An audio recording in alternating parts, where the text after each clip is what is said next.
I've always had this strange fascination with forgotten places.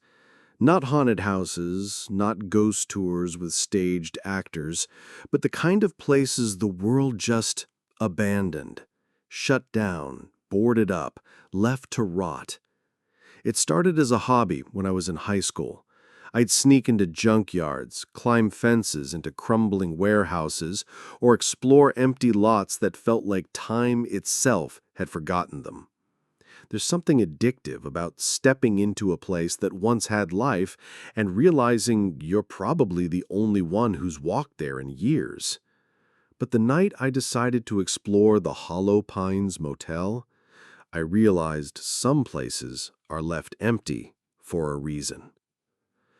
The Hollow Pines Motel sat just off an old highway that hardly anyone uses anymore.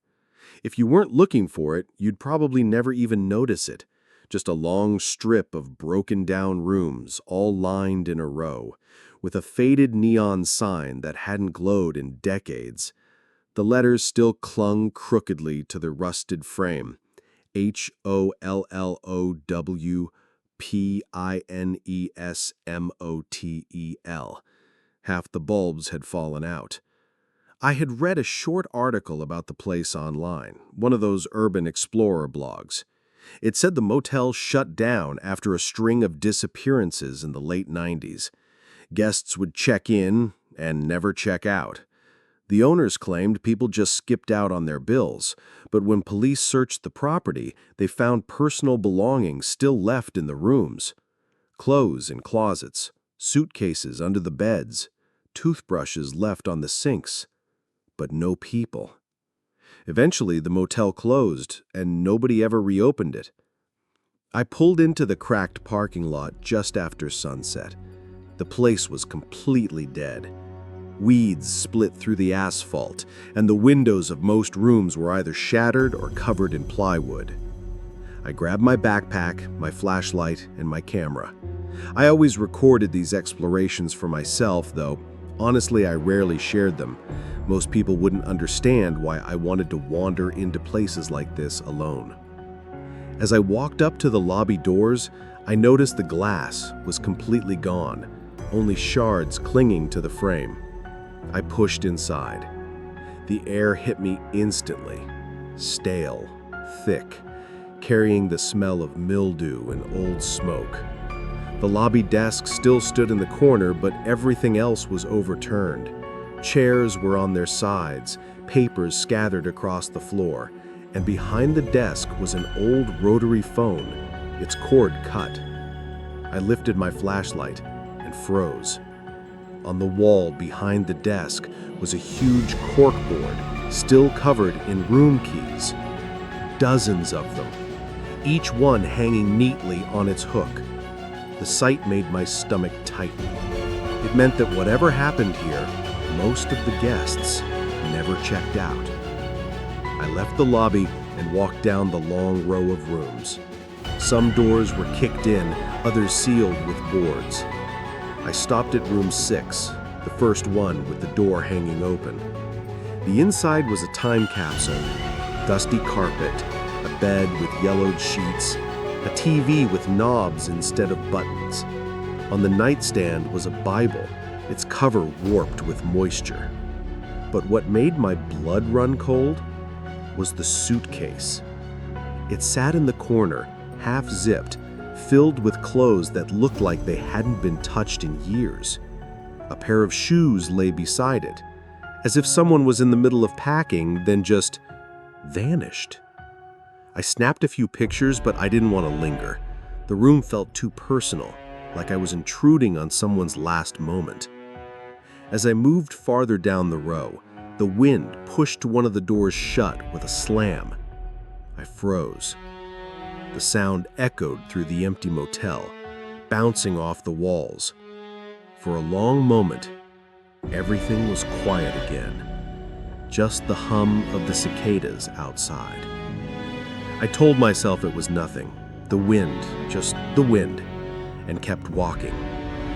Room 12 had the strangest smell, like iron and wet earth. Inside, the mattress was missing, the bed frame rusted. The bathroom door was cracked open, and I swear I heard something drip inside.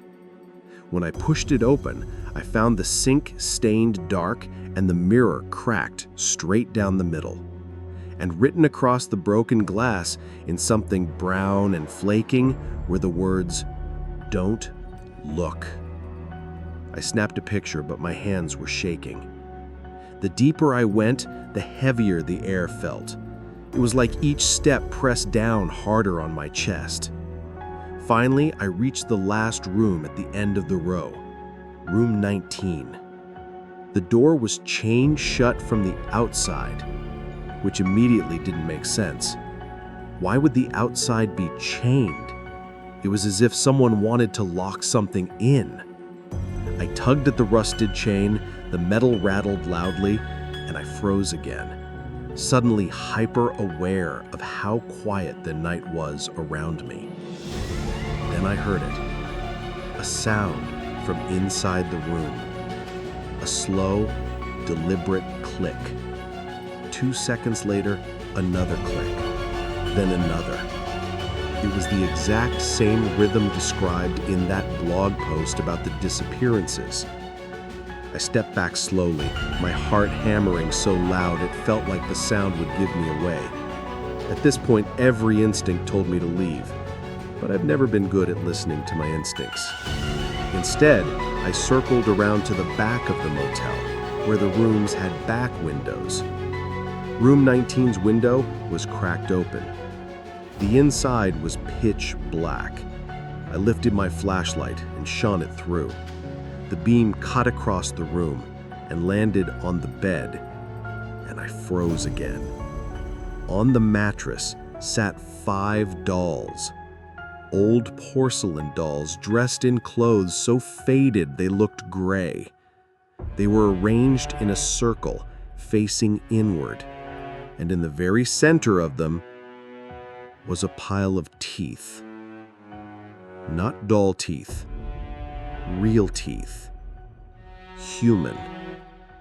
I nearly dropped my flashlight. And then, every single doll's head turned toward me. I don't even remember running at first. 1 second, I was staring through that cracked window, and the next, I was sprinting through the weeds, my flashlight beam bouncing wildly across the cracked pavement. I didn't stop until I was back in my car, fumbling with the keys, hands shaking so badly I almost dropped them. When the engine finally roared to life, I slammed the gear into reverse and peeled out of the lot, gravel spitting out under the tires. Only when I hit the highway did I finally look back. The motel sat in the dark, silent and empty. But in the top corner of the building, behind one shattered window, I swear I saw a figure, not moving, just standing there, watching me leave. I never went back to the Hollow Pines Motel. In fact, I stopped exploring entirely after that night, because some places aren't abandoned. Some places are waiting. And I don't think I was supposed to leave that one alive.